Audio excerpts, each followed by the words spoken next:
नमस्कार दोस्तों, असुविधा के लिए खेद है, लेकिन सबसे पहले मैं आपको बता दूं कि हमारे यहां आज इंटरनेट शटडाउन हुआ है पिछले 1 घंटे से। मतलब हमारे यहाँ इंटरनेट शटडाउन है, दैट्स वाई मैं आपके सामने एक रिकॉर्डेड मोड में आ रहा हूँ। तो दोस्तों हमारे यहाँ मतलब अगले 10:30 या 10 बजे के आसपास से एयरटेल का इंटरनेट शटडाउन हुआ है और अगले 2-3 घंटे के लिए इंटरनेट शटडाउन होगा। तो सबसे पहले असुविधा के लिए माफी, लेकिन कुछ चीजें हमारे हाथ में भी नहीं होती हैं। हम आपके सामने लाइव लेकर उपस्थित हुए, लेकिन जैसा कि मैंने बताया, बिल्कुल हम इस चीज से अनजान थे कि किसी इमरजेंसी कारण की वजह से हमारे यहां इंटरनेट शटडाउन हुआ, जिसकी वजह से हम आपके पास लाइव नहीं पहुंच पाए दोस्तों। लेकिन उसके बावजूद भी मैं आपके सामने, आपका लॉस ना हो, दैट्स वाई द हिंदू का लाइव इस रिकॉर्डेड फॉर्मेट में लेकर आया हूं। दोस्तों चलिए हम आज का लाइव शुरू करते हैं। दोस्तों आज के लाइव में अगर हम बात करें, आज के लाइव में सबसे पहले बात करें तो सबसे पहले इलेक्शन कमीशन ऑफ इंडिया ने दोस्तों बंगाल के गवर्नर को कूच बिहार ट्रिप पर जाने से रोक दिया है। बंगाल के गवर्नर को कूच बिहार ट्रिप पे जाने से रोक दिया है। दोस्तों कूच बिहार ट्रिप अगर हम बात करें, Cooch Behar actually is a place in Bengal. Cooch Behar is a place actually in Bengal, जहां पर हमारे गवर्नर साहब जो थे वो आज या कल में किसी पूजा रिलीजियस कार्यक्रम में पार्टिसिपेट करने के लिए जाने वाले थे, लेकिन आचार संहिता लगी हुई थी। तो ऐसे में इलेक्शन कमीशन ऑफ इंडिया ने यह कह दिया कि भाई वहां पर चुनाव शुरू होने पर है और वहां की पूरी ब्यूरोक्रेटिक और एडमिनिस्ट्रेटिव मशीनरी जो है वो कहीं ना कहीं चुनाव कराने में और इलेक्शन ड्यूटी में बिजी रहेंगे, तो आपको स्टैंडर्ड ऑपरेटिंग प्रोसीजर यानी आपको प्रोटोकॉल नहीं मिल पाएगा। ऐसी परिस्थिति में दोस्तों, ऐसी परिस्थिति में उनके गवर्नर साहब के कूच बिहार, जो कि एक जगह है बंगाल में, उस ट्रिप को कैंसिल कर दिया है। दोस्तों आपको याद होगा 2 दिन पहले श्रीमती बोल रहा हूं, ममता बनर्जी जी जो कि बंगाल की मुख्यमंत्री हैं, ममता बनर्जी जी जो बंगाल की मुख्यमंत्री हैं, ममता बनर्जी जी जो बंगाल की मुख्यमंत्री हैं, उन्होंने अपने एक प्रेस स्टेटमेंट में यह बात बोला था कि इलेक्शन कमीशन ऑफ इंडिया उनके साथ एक बायस ट्रीटमेंट कर रहा है। तो आप देखिए इलेक्शन कमीशन ऑफ इंडिया ने अपना एक्शन दिखाया है। ममता बनर्जी जी थोड़ा सा इंपेशेंट हो गई। मैंने उस दिन भी कहा था इलेक्शन कमीशन ऑफ इंडिया किसी के दबाव में आकर काम नहीं करता। इलेक्शन कमीशन ऑफ इंडिया अपनी independently, impartially, free and fair तरीके से काम करता है। तो देखिए यहां पर उन्होंने गवर्नर साहब को, जिसके एक्शंस पर इलेक्शन कमीशन ऑफ इंडिया को म्यूट स्पेक्टेटर होने का आरोप लगा रहे थे, राइट, ममता बनर्जी, उनके उनके ही प्रोग्राम को पूरी तरीके से क्या कर दिया गया है, एक कैंसिल कर दिया गया है। ओके, तो ये दोस्तों ये बड़ा अच्छा खबर है। हवाला दिया गया है मॉडल कोड ऑफ कंडक्ट का कि चूंकि आचार संहिता लागू है, बंगाल नहीं पूरे देश में आचार संहिता लागू है, तो ऐसी परिस्थिति में आपका यह कार्यक्रम आचार संहिता का उल्लंघन होगा। दोस्तों ध्यान रखिएगा, हमारे रिप्रेजेंटेशन ऑफ पीपल्स एक्ट में सेक्शन 126 करके एक सेक्शन है। इस सेक्शन में यह कहा गया है कि चुनाव से 48 घंटे पहले, यानी चुनाव से करीब करीब 48 घंटे पहले किसी भी प्रकार का कोई भी पॉलिटिकल कार्यक्रम जो है वो नहीं हो सकता। इसे कहा गया है सेक्शन 126 में साइलेंस पीरियड। साइलेंस पीरियड का मतलब होता है किसी भी प्रकार का कार्यक्रम, राजनीतिक कार्यक्रम, पॉलिटिकल कार्यक्रम, पॉलिटिकल कैंपेन चुनाव से 48 घंटे पहले थम जाता है। ओके, इसे सेक्शन 126 में दोस्तों कहा गया है साइलेंस पीरियड। और इसी का हवाला देते हुए इलेक्शन कमीशन ऑफ इंडिया ने कहा है कि अभी साइलेंस पीरियड चल रहा है, सो ऐसे में आपका यह फंक्शन अब आप रोक दीजिए। Okay, election commission of India ने एक बहुत ही अच्छा एक्शन लिया। दोस्तों उसके बाद हम बात करते हैं एक बहुत ही इंपॉर्टेंट पॉलिसी के बारे में, जिसे आप कहते हैं ग्रीन क्रेडिट प्रोग्राम।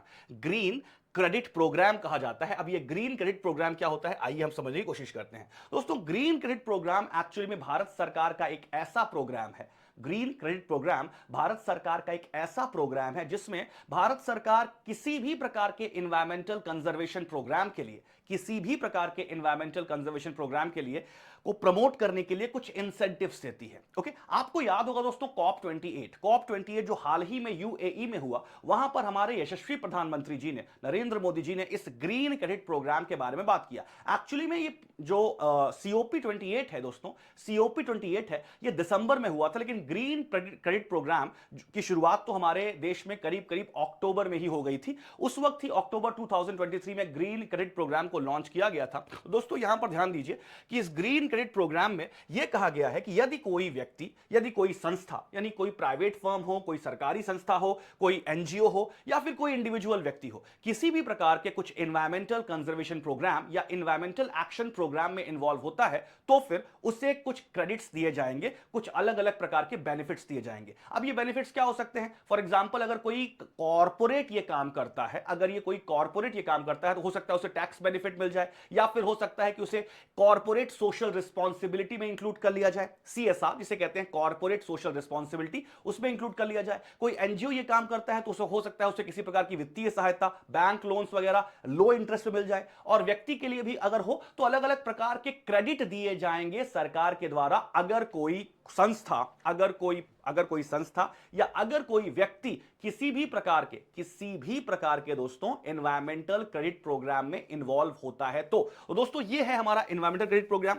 अच्छा, ये एक चीज ध्यान रखिएगा कि एक्चुअली में हमारी जो मिनिस्ट्री ऑफ एनवायरनमेंट है, यानी हमारा जो पर्यावरण मंत्रालय है, उसने 8 प्रकार के प्रोग्राम्स लिस्ट किए हैं। 8 प्रकार के प्रोग्राम्स, जैसे यदि आप किसी प्रकार के सस्टेनेबल एग्रीकल्चर प्रैक्टिस में इन्वॉल्व होते हैं, एफॉरेस्टेशन की एक्टिविटी करते हैं, वेस्ट मैनेजमेंट करते हैं, या फिर किसी और प्रकार का इन्वायरमेंटली फ्रेंडली एक्टिविटीज या इको फ्रेंडली एक्टिविटीज को प्रमोट करते हैं, या उसको लेकर अवेयरनेस फैलाते हैं, उसको लेकर एक्शन लेते हैं, तो फिर मिनिस्ट्री ऑफ एक्सटर्नल अफेयर्स की एक एजेंसी आपके उस एक्शन प्रोग्राम को इन्वेस्टिगेट करेगी, उसे इंक्वायर करेगी, उसकी जेन्युइनिटी को उसकी जेन्युइनिटी कितनी है इसको जानने की कोशिश करेगी। And once the ministry of environment is convince your environmental conservation program, then the government can give you credits आपके environmental credit program के लिए। तो दोस्तों ये एक ऐसा प्रोग्राम है जिसने पर्यावरण संरक्षण या फिर एनवायरमेंट कंजर्वेशन को इंसेंटिवाइज करने के लिए, यानी हमारे नागरिकों को कुछ उससे प्रॉफिट मिल सके,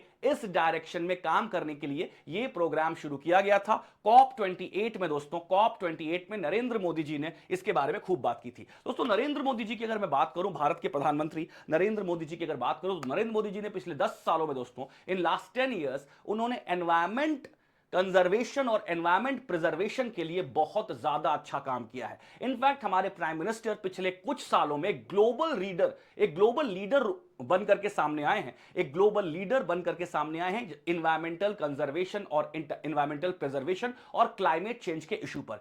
आप देखिए पिछले 10 सालों से, जब से हमारे देश के प्रधानमंत्री नरेंद्र मोदी जी हैं, लगातार उनके एक्शंस को अगर आप एनालाइज करेंगे तो आप उनका डेडिकेशन, कमिटमेंट जो है, उनकी प्रतिबद्धता जो है पर्यावरण और क्लाइमेट चेंज के लिए देखेंगे। तो दोस्तों आप देख सकते हैं ये भी एक ऐसा ही प्रोग्राम है जिसे आप कहते हैं ग्रीन क्रेडिट प्रोग्राम। ओके, इसे आप कहते हैं ग्रीन क्रेडिट प्रोग्राम। दोस्तों ध्यान रखिएगा, एक ऑर्गेनाइजेशन है हमारा, वो है Indian council of forestry research and education. Indian council of forest research and education, इसे नोडल एजेंसी बनाया गया है। दोस्तों ये जो संस्था है जिसका नाम अभी मैंने लिया, ICFRE, Indian council of forest research and education, ये मिनिस्ट्री ऑफ एनवायरमेंट के अंदर काम करता है, ministry of environment and climate change के अंदर काम करता है, और ये इस ग्रीन क्रेडिट प्रोग्राम की नोडल एजेंसी है। यानी इस प्रोग्राम को सक्सेसफुली इंप्लीमेंट करने की जो सारी जिम्मेदारी है, ये इसी एजेंसी के ऊपर है। I hope you got it friends.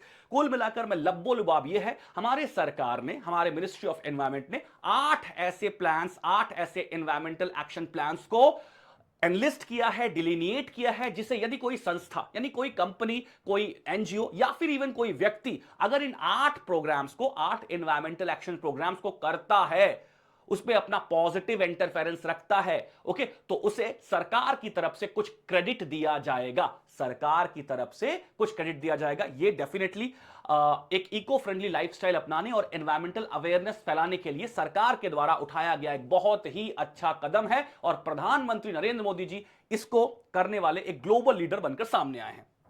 Okay my dear friends, आगे चलते हैं।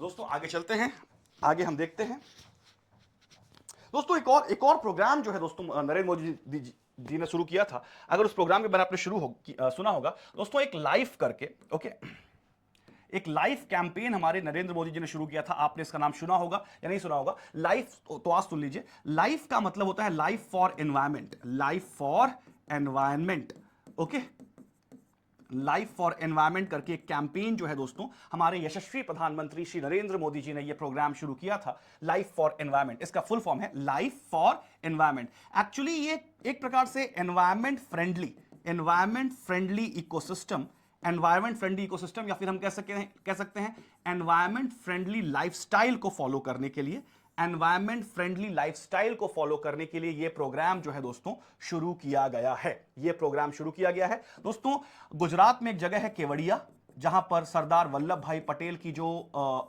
स्टैचू है लगाई गई है, जिसे आप स्टैचू ऑफ यूनिटी कहते हैं, इसी केवड़िया से प्रधानमंत्री नरेंद्र मोदी जी ने, प्रधानमंत्री मोदी जी ने प्लस यूनाइटेड नेशन के general secretary mister Antonio Guterres ji ने, ओके, इन्होंने यूनाइटेड नेशन के general secretary Antonio Guterres ji ने, उन्होंने ज्वाइंट रूप से केवड़िया में दोस्तों एक प्रोग्राम को, एनवायरमेंट फ्रेंडली प्रोग्राम को, जिसे कहते हैं लाइफ कैंपेन को शुरू किया था। और इस लाइफ कैंपेन को हमारे प्रधानमंत्री, यानी प्रधानमंत्री के माध्यम से इंडिया ही वर्ल्ड लेवल पर लीड कर रहा है। तो दोस्तों प्रधानमंत्री, अच्छा, लाइफ कैंपेन दोस्तों COP26 हुआ था, COP26 ग्लासगो में हुआ था, ध्यान रखिएगा, COP26 ग्लासगो में हुआ था, जो कि स्कॉटलैंड में एक जगह है, ग्लासगो में। वहां पर हमारे प्रधानमंत्री जी ने ये जो कह सकते हैं लाइफ कैंपेन है, इसको शुरुआत करने की बात की थी। तो आप देखिए प्रधानमंत्री जी का एम्फेसिस अगर आप देखने की कोशिश करेंगे तो लाइफ कैंपेन ग्लासगो, यानी COP26 में आप लाइफ कैंपेन लेकर आते हैं। COP28 में, जैसा कि मैंने अभी बताया आपको, COP28 में आप जो है ग्रीन क्रेडिट स्कीम शुरू करते हैं,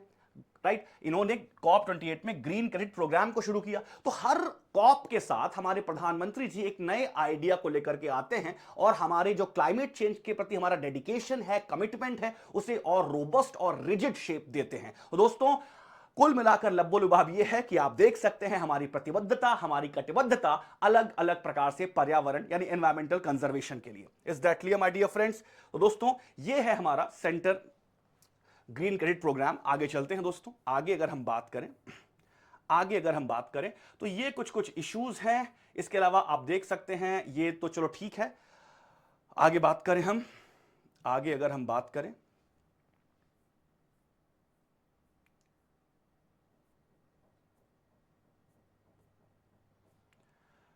तो कुछ और भी चीजें हैं दोस्तों। फॉर एग्जांपल आज के हिंदू में, आइए हम सीधे, ये सब पॉलिटिकल खबरें हैं, इस पे क्या जाना, ओके।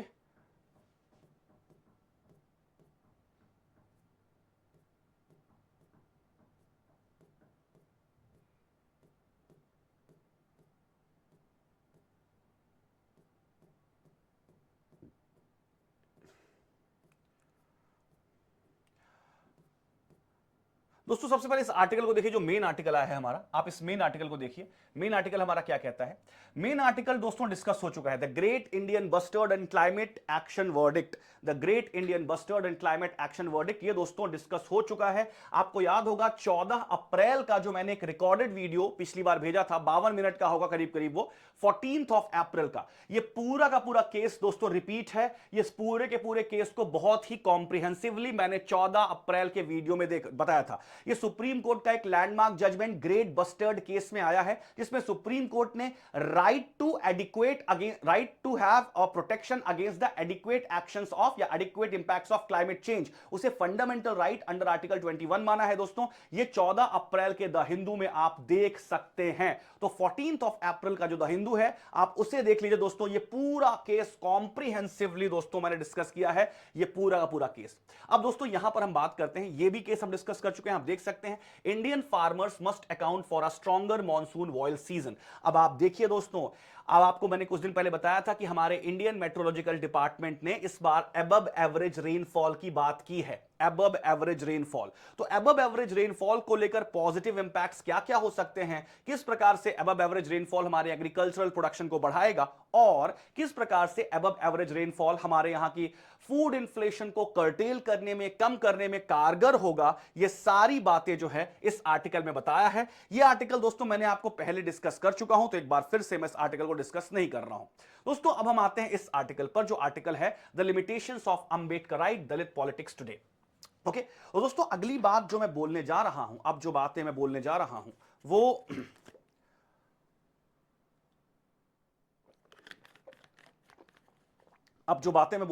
वो दोस्तों एक्चुअली में उस आर्टिकल में लिखी हुई हैं। थोड़ा जातिगत बातचीतें, थोड़ा एक कास्ट बेस्ड और कास्ट का पॉलिटिक्स पर क्या इंपैक्ट है और कास्ट और पॉलिटिक्स के बीच में किस प्रकार का संबंध है, इससे डील करता है ये आर्टिकल। तो दोस्तों अब जो मैं बोलूंगा वो इस आर्टिकल में जो राइटर महोदय ने बोला है वो बोलूंगा। ये राइटर महोदय क्या कह रहे हैं? ये राइटर महोदय इस आर्टिकल में कहने की कोशिश कर रहे हैं कि अंबेडकर जी जो है, राइट, वो डेफिनेटली एक दलित आइकन थे। दलित आइकन क्या है, तो पूरे के पूरे इंडिया के आइकन थे, बट फिर भी ठीक है, since he belong to Dalit community so he was a Dalit icon, इसमें कोई दो राय नहीं। Indian icon plus Dalit icon, no doubt about it.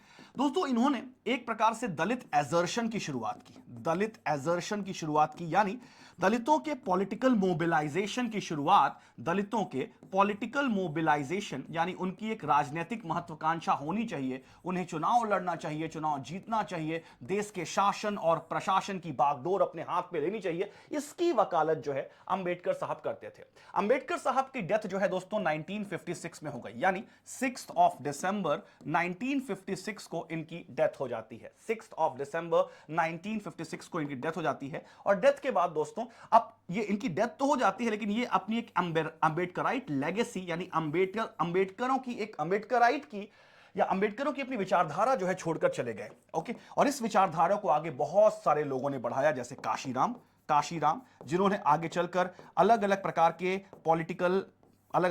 Political campaigns किए, सोशल ऑर्गेनाइजेशंस बनाए, जैसे बामसेफ, इन्होंने एक ऑर्गेनाइजेशन बनाया, बामसेफ बनाया। इसके अलावा इन्होंने DS4 करके एक दलित ऑर्गेनाइजेशन बनाया, जिसने काफी अलग अलग प्रकार के सोशल मूवमेंट्स जो हैं दलित कॉन्शियसनेस को, दलित चेतना को रेस करने के लिए किए। तो दोस्तों अंबेडकर जहां छोड़कर गए थे 56 में, अगर उस विरासत को किसी ने आगे बढ़ाया तो वो व्यक्ति थे काशीराम पंजाब से आते थे, और इन्होंने 1970s और 80s में वो सारे दलित कर्मचारी, वो सारे दलित कह सकते हैं कि एम्प्लॉइज जो अलग अलग जगहों पर प्लेस थे, उन सबको मिलाकर एक ऑर्गेनाइजेशन बनाया, जिसे बामसेफ कहते हैं। और ये बामसेफ एक प्रकार से दलित कर्मचारियों का, दलित सरकारी कर्मचारियों का एक ऑर्गेनाइजेशन था, जिसने जो है समाज में एक दलित चेतना या दलित अवेयरनेस या दलितों की भागीदारी, राइट, दलितों की भागीदारी डिसीजन मेकिंग में कैसे होनी चाहिए, इसको लेकर के एक कैंपेन चलाया। उसके काम को आगे बढ़ाया DS4 ने।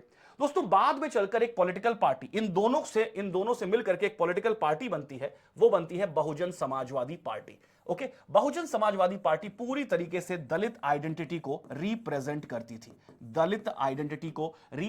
थी, ये बहुजन समाजवादी पार्टी वही है जिसका सिंबल जो है वो क्या है, हाथी है।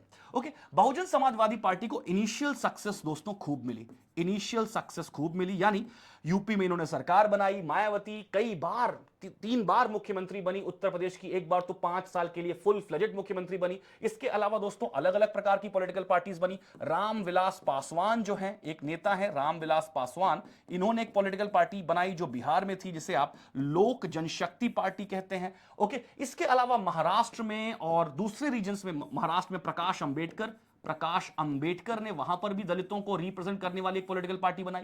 लेकिन यह आर्टिकल कहता है कि दलितों के लिए जो अलग अलग पॉलिटिकल पार्टी बनाई, जो अंबेडकर की विचारधारा को रिप्रेजेंट करती है, जो दलित एजर्शन को, दलित आइडेंटिटी को एक्सप्रेस करती है, ये सारी पॉलिटिकल पार्टीज देश के अलग अलग कोनों में थी, लेकिन इनके बीच में कोई कोऑर्डिनेशन नहीं था। तो इसके कारण दलितों की एक पैन इंडिया पॉलिटिकल पार्टी निकलकर नहीं आ पाई,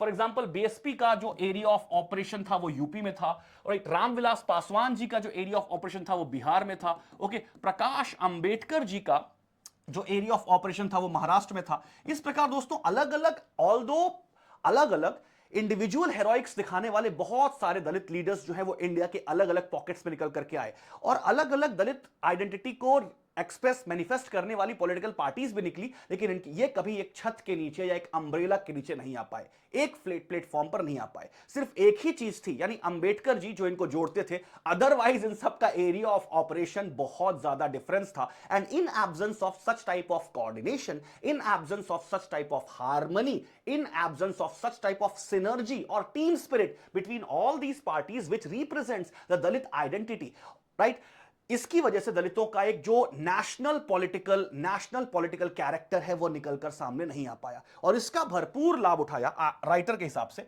इसका भरपूर लाभ उठाया भारतीय जनता पार्टी ने, ओके, बीजेपी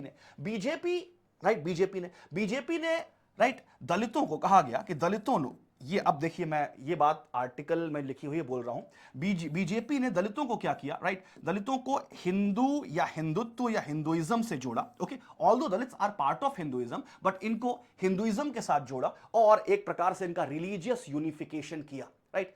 दलितों को बहुत लंबे समय से इस चीज से आपत्ति थी कि ऐसा सो कॉल्ड बहुत सारे स्कॉलर्स ने कहा है कि उनको काफी डिस्क्रिमिनेशन का सामना करना पड़ा, लेकिन भारतीय जनता पार्टी और राष्ट्रीय स्वयंसेवक संघ ने अपने हीलिंग टच से, अपने बहुत ही शानदार मास आउटरीच प्रोग्राम से इन सब ये सारी आइडेंटिटीज, दलितों की आइडेंटिटी है, उनको रिलीजियस यूनिफिकेशन किया और अपने हिंदुत्व के एजेंडे के साथ उनको जोड़ लिया। और आज की डेट में भारतीय जनता पार्टी इन सारी दलित पॉलिटिकल पार्टीज को फिनिश करके आज दलित आइडेंटिटी को रिप्रेजेंट करने वाली पॉलिटिकल पार्टी बन गई, जो इन सब ने कभी सोचा नहीं था। ऐसा कहते हैं ये लोग कि इन लोगों ने कभी सोचा नहीं था। ये भी खत्म हो गए, ये भी खत्म हो गए और ये भी खत्म हो गए, और इन सारे पॉलिटिकल पार्टीज का जो सोशल बेस था, पॉलिटिकल बेस था, वो जाकर जुड़ गया भारतीय जनता पार्टी में। तो दोस्तों, भारतीय जनता पार्टी ने रातों रात काम नहीं किया। राष्ट्रीय स्वयंसेवक संघ, फॉर एग्जाम्पल मैं बात करूं, राष्ट्रीय स्वयंसेवक संघ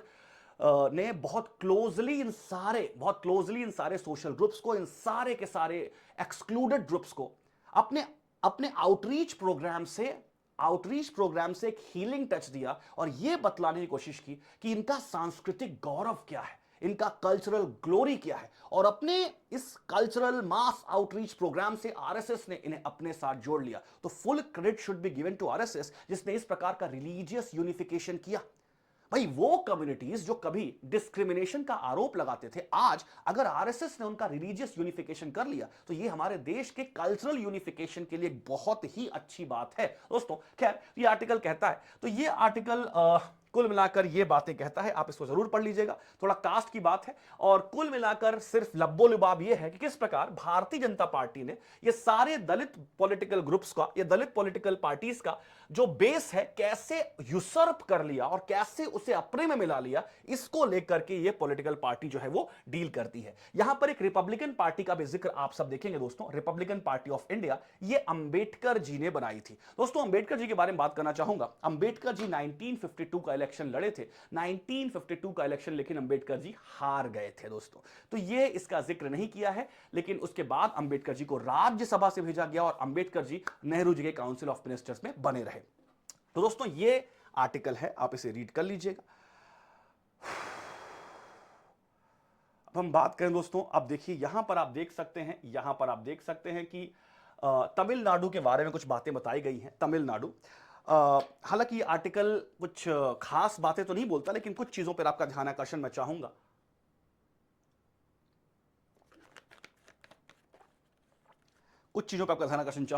फॉर एग्जाम्पल, तमिलनाडु, इस आर्टिकल में क्या बात बोली गई है?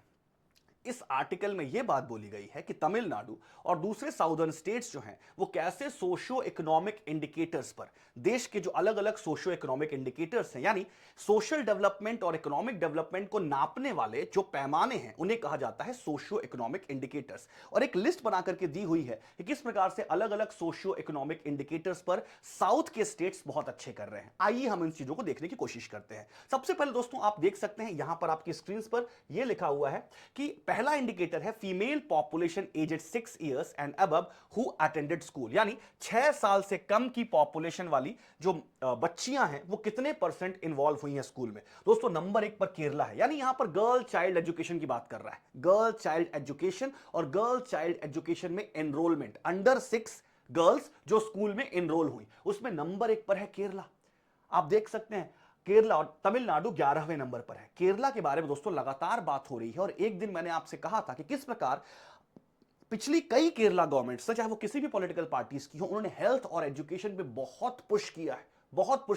रिसेंट में केरला गवर्नमेंट सेंट्रल गवर्नमेंट के साथ कॉन्फ्लिक्ट में है, और अभी आपको पता ही है, कुछ दिन पहले बताया था कि कॉन्स्टिट्यूशनल बेंच बनाई गई है केरला गवर्नमेंट और सेंट्रल गवर्नमेंट के डिस्प्यूट को सॉल्व करने के लिए। मैंने आपको पिछले अपने कुछ वीडियोस में बताया था। तो देखिए जरा कि गर्ल चाइल्ड एजुकेशन की अगर हम बात करें तो केरला नंबर 1 पर। उसके बाद बात करें दोस्तों, अगर हम थोड़ा सा एडल्ट वुमेन्स के बारे में बात करें, एडल्ट वुमेन्स के बारे में, कि 20 से 24 साल की महिलाएं जो हैं, 20 से 24 साल की जो महिलाएं हैं, उनकी शादी करने में अगर देखा जाए, मतलब इसे कहा गया है चाइल्ड मैरिज के बारे में बात किया गया है। तो चाइल्ड मैरिज में भी दोस्तों, राइट, हिमाचल नंबर 2 पर है और केरला नंबर 5 पर है। इन्फैंट मॉर्टेलिटी रेट के बारे में बात करें, यानी वो बच्चे जो अपना पहला बर्थडे मनाने से पहले जिनकी डेथ हो जाती है, इसे शॉर्ट में कहते हैं आईएमआर, राइट। आईएमआर पूरे इंडिया में लोएस्ट है केरला का, लोएस्ट है केरला का, आप देख सकते हैं दोस्तों, और तमिलनाडु जो है वो 6 नंबर पर है। उसके बाद दोस्तों अगर माल न्यूट्रिशन की बात करें, माल न्यूट्रिशन की ये 3 प्रकार हैं। Stunting is a type of mall nutrition, wasting is a type of mall nutrition and being underweight is also a type of mall nutrition. आप देखिए स्टंटिंग, वेस्टिंग और अंडरवेट ये 3 प्रकार के माल न्यूट्रिशन है। इसमें केरला जो है वो नंबर 2 पर, केरला नंबर 2 पर है। उसके बाद तमिलनाडु नंबर 5 पर, और आप देख सकते हैं वेस्टिंग में भी, और यहां तक कह सकते हैं अंडरवेट चिल्ड्रंस में या फिर इसमें भी केरला नंबर 6 पर है, हालांकि पंजाब बीच में आ गया है। तो आप कुल मिलाकर देख सकते हैं दोस्तों यहां पर किस प्रकार से सोशियो इकोनॉमिक इंडिकेटर्स में, हर सोशियो इकोनॉमिक इंडिकेटर्स में साउथ इंडियन स्टेट्स जो है वो टॉप 5 में फिगर कर रहे हैं, चाहे वो कोई सा भी सोशियो इकोनॉमिक इंडिकेटर हो। दोस्तों एक बीच में देखिएगा एक नॉर्थ इंडिया का स्टेट जो है, अच्छा पंजाब तो चलो डेवलप स्टेट है, मैं उसकी बात नहीं कर रहा हूं, लेकिन नॉर्थ इंडिया का एक बड़ा स्टेट फिगर हुआ है कहीं पर। एक्चुअली में वो कौन सा है आप देख सकते हैं, ये है हेल्थ कवरेज का। थोड़े दिन पहले दोस्तों मैंने आयुष्मान भारत की बात की थी कि हेल्थ कवर या हेल्थ सिक्योरिटी या हेल्थ इंश्योरेंस जो है वो आयुष्मान भारत योजना के तहत मिलता है। दोस्तों राजस्थान में अशोक गहलोत जी ने एक बहुत अच्छी स्कीम शुरू की थी जो कि बहुत पॉपुलर हुई पैन इंडिया लेवल पर, वो है चिरंजीवी स्कीम। बहुत सारे बच्चे मेरे राजस्थान के हैं, वो राजस्थान से मुझे देखते हैं। आप देखिए दोस्तों कि हेल्थ कवर देने में यानी हेल्थ इंश्योरेंस देने में, हेल्थ सिक्योरिटी देने में राजस्थान पूरे इंडिया में नंबर 1 पर है, और ये नीति आयोग का डेटा है। ओके, ये नीति आयोग का डेटा है कि हेल्थ इंश्योरेंस या हेल्थ कवर प्रोवाइड करने में राजस्थान, जो कि नॉर्थ इंडिया का स्टेट है, यहां पर राजस्थान नॉर्थ इंडिया के स्टेट्स की नाक बचाता दिखाई दे रहा है। तो दोस्तों यद्यपि अशोक गहलोत साहब चुनाव हार गए, ओके, यद्यपि अशोक गहलोत साहब चुनाव हार गए, लेकिन अशोक गहलोत साहब की चिरंजीवी स्कीम का इंपैक्ट क्या है, ये नीति आयोग का ये डेटा जस्टिफाई कर रहा है कि राजस्थान हेल्थ कवर देने के मामले में पूरे देश में नंबर 1 पे खड़ा है। ये नीति आयोग का सरकारी आंकड़ा है। तो दोस्तों अगर हम बात करें sanitation facility, improved sanitation facility provide करने में वंस अगेन केरला नंबर 1 पर। तो दोस्तों मैं इस पूरे के पूरे आर्टिकल से मैं ये बताना चाहता हूं कि साउथ इंडियन स्टेट्स जो हैं वो हेल्थ और एजुकेशन पर ठीक ठाक खर्चा कर रहे हैं, उसमें केरल नंबर 1 पर है, और उसकी वजह से वहां के लोगों का जो ओवरऑल डेवलपमेंट है वो उस पर भी उसका एक पॉजिटिव इंपैक्ट जो है वो दिखता है। अब आप देखिए दोस्तों अगर हम एक और इंडिकेटर लें, वो है ह्यूमन डेवलपमेंट इंडेक्स। दोस्तों ह्यूमन डेवलपमेंट इंडेक्स यानी ह्यूमंस के डेवलपमेंट में, मतलब कोई भी कम्युनिटी कितना डेवलप हुई socially economically, human development index में आप देख सकते हैं वंस अगेन केरला नंबर 1 पर। कोई तो पैरामीटर छोड़ दो जहां केरला नंबर 1 पे ना हो। ह्यूमन डेवलपमेंट को नापने के लिए आज की डेट में यह सबसे ज्यादा एक्सेप्टेड और सबसे ज्यादा लेजिटिमाइज्ड इंडिकेटर है, और ये जो है इसमें केरला दोस्तों किस पर है, नंबर 1 पर। तो आप ये बिल्कुल दोस्तों देख सकते हैं, बिल्कुल आप सब देख सकते हैं। हालांकि ये आर्टिकल तमिलनाडु ने दिखाया है, तमिलनाडु पर है थोड़ा सा कि तमिलनाडु, देखिए ये आर्टिकल एक्चुअली तमिलनाडु पर है कि तमिलनाडु की रैंक 2005 में कहां थी और 2019 में कहां है। मतलब ये आर्टिकल दिखाने की कोशिश कर रहा है कि तमिलनाडु 2005 में सोशियो इकोनॉमिक इंडिकेटर्स में कितना पीछे था और आज 2019-20 में वो कितना आगे आ गया है। तो हमें तमिलनाडु के संदर्भ में ना सही इस पूरे के पूरे सोशियो इकोनॉमिक इंडिकेटर को देख करके क्रक्स समझना चाहिए कि हमारी आने वाली गवर्नमेंट्स जो हैं, आने वाली चाहे वो स्टेट गवर्नमेंट हो या सेंट्रल गवर्नमेंट हो, और मेनली सेंट्रल गवर्नमेंट है क्योंकि हमारा इलेक्शन सीजन चल रहा है। तो दोस्तों वो जो सेंट्रल गवर्नमेंट्स हैं वो किस प्रकार से उनका गवर्नेंस मॉडल क्या होना चाहिए, किस प्रकार का इन्वेस्टमेंट दोस्तों उन्हें करना चाहिए। तो आई होप ये आर्टिकल आपको समझ में आया दोस्तों। आगे चलते हैं दोस्तों। अब यहां पर बात हीट एक्शन प्लान की या हीट वेव्स के बारे में बात की जा रही है। हीट वेव्स दोस्तों आईएमडी जो है वो उसने लगातार अलर्ट्स जारी किए हैं हीट वेव्स को लेके। दोस्तों हीट वेव्स, बच्चे पूछ रहे थे एक दिन मुझसे कि हीट वेव्स क्या होती है। तो दोस्तों आईएमडी की जो डिफिनीशन है, आईएमडी यानी इंडियन मेट्रोलॉजिकल डिपार्टमेंट, उसकी जो डिफिनीशन यानी उसकी जो परिभाषा है, उसने जो परिभाषा दी है किसकी, हीट वेव्स की जो परिभाषा दी है उसमें यह बताया है कि प्लेन एरियाज में, ध्यान से सुनिएगा दोस्तों, प्लेन एरियाज में यदि टेम्परेचर 40 डिग्री सेल्सियस से ऊपर हो जाए, या फिर कोस्टल एरियाज में यानी समुद्री एरियाज में, जो कोस्टल एरियाज हैं, ओके, मुंबई वगैरह, okay, coastal areas Mumbai Goa, यहां पर अगर 37 डिग्री सेल्सियस से ऊपर पहुंच जाए, और हिली एरियाज में अगर टेम्परेचर जो है 30 डिग्री सेल्सियस से ऊपर पहुंच जाए, तो हीट वेव्स चलने लग जाती हैं। तो ये इन आईएमडी यानी अपना इंडियन मेट्रोलॉजिकल डिपार्टमेंट ने ये करंट डेटा दिया है, ये करंट डेटा जो है वो दिया है जो हीट वेव्स चलाता है, हीट वेव्स चलाता है। तो अगर प्लेन एरियाज में 40 डिग्री सेल्सियस से तापमान ऊपर हो गया, या फिर कोस्टल एरियाज में 37 डिग्री सेल्सियस से तापमान ऊपर हो गया, या हिली एरियाज में 30 डिग्री सेल्सियस से तापमान ऊपर हो गया, तो यहां पर हीट वेव्स एक्टिवेट हो जाएंगी। इसके अलावा दोस्तों एक और बात बोली गई है, एक और बात बोली गई है कि अगर किसी भी जगह का एवरेज टेम्परेचर, किसी भी जगह का एवरेज टेम्परेचर आज से पहले कुछ हुआ करता था, लेकिन उसमें अगर 7 to 8 डिग्री सेल्सियस का इंक्रीमेंट हो जाता है तो भी हीट वेव्स चलने लग जाएंगी। इसके अलावा दोस्तों यह बताया गया है कि अगर 47 डिग्री सेल्सियस कहीं का तापमान पहुंच गया तो वो शहर जो है सीवियर हीट वेव्स में आ जाएगा, सीवियर हीट वेव्स वहां पर चलने लग जाएंगी। ओके, अगर 40 डिग्री सेल्सियस है, 41 डिग्री सेल्सियस है, तो वो हीट वेव्स हैं या नॉर्मल हीट वेव्स हैं, हालांकि नुकसानदायक वो भी हैं, लेकिन अगर 47 डिग्री सेल्सियस पहुंच गया तो ये सीवियर हीट वेव्स के कैटेगरी में आ जाएगा।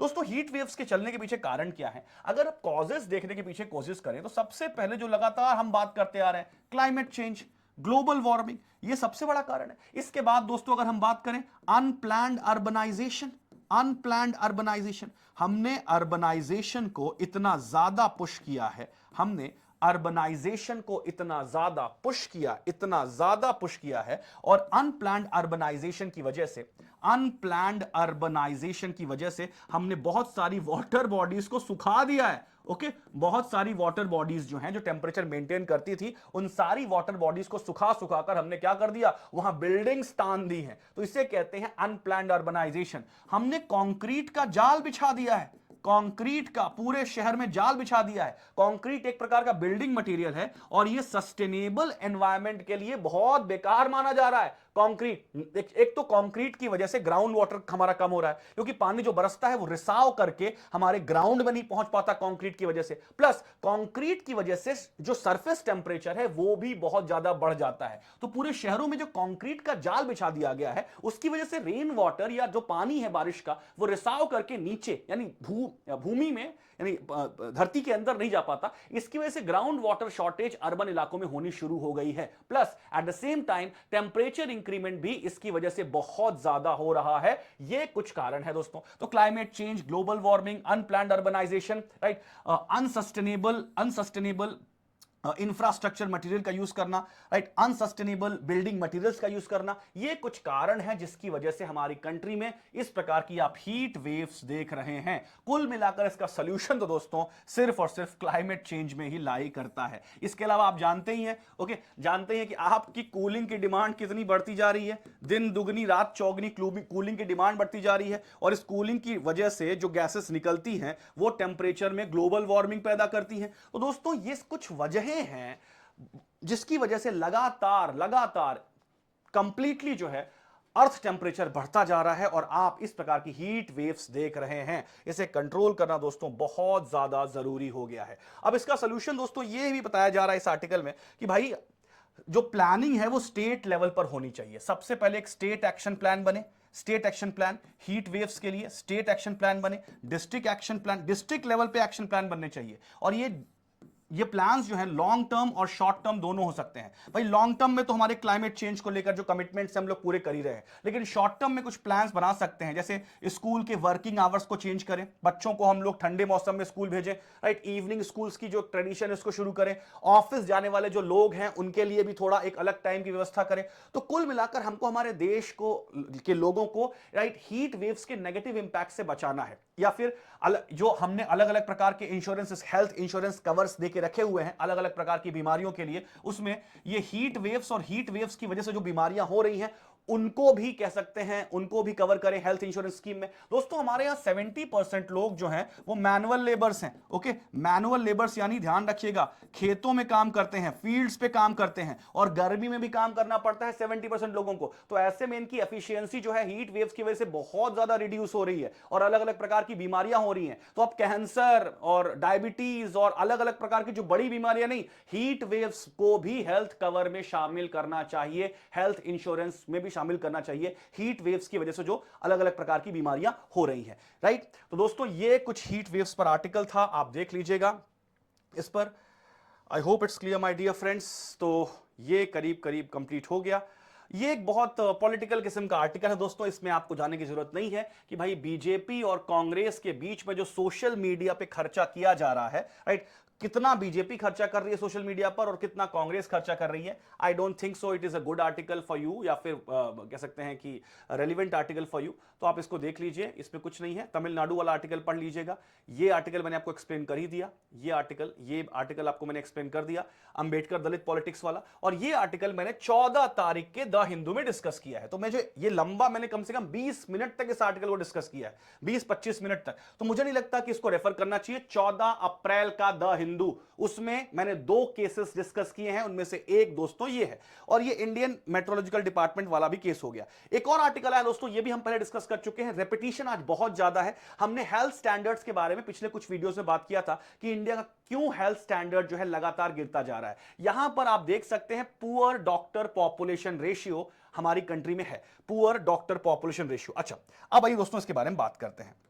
ये आर्टिकल क्या कहता है? ये आर्टिकल कहता है कि हमारे यहां डॉक्टर टू पेशेंट रेशियो बहुत बुरा है, यानी 1 to 1000 है। एक्चुअली डब्ल्यूएचओ का नॉर्म है, राइट, 1 to 1000 जो है ये डब्ल्यूएचओ का नॉर्म है, यानी 1000 की पॉपुलेशन पर एक डॉक्टर होना चाहिए। दोस्तों हमारे हेल्थ मिनिस्टर ने जो पार्लियामेंट में जवाब दिया है उसके हिसाब से हमारे यहां ये बिल्कुल ठीक है, यानी 864 की पॉपुलेशन पर 864 इंडियंस पर एक डॉक्टर है। और डब्ल्यूएचओ क्या बोलता है? 1000 की पॉपुलेशन पर एक डॉक्टर होना चाहिए। तब तो हम लोग बिल्कुल ठीक है भाई, एकदम एक्यूरेट चल रहा है, बिल्कुल सही, झकाझक है, कोई दिक्कत नहीं, कोई समस्या होनी नहीं चाहिए। लेकिन अब आते हैं इसको ग्राउंड पर तलाशने की कोशिश करते हैं।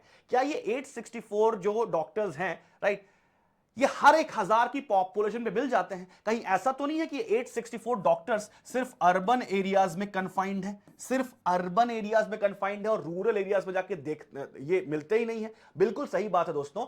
ऑल्दो हम रेशियो में, राइट, एक्यूरेट दिख रहे होंगे, अगर हम प्योर मैथमेटिक्स की बात करें या क्वांट की बात करें, सिर्फ डेटा की बात करें, तो डेटा में तो हम डब्ल्यूएचओ के नॉर्म्स पर बिल्कुल ठीक बैठते दिखाई दे रहे हैं। लेकिन दोस्तों हमारी 70% आबादी जो है वो गांव में रहती है। कहां पर रहती है?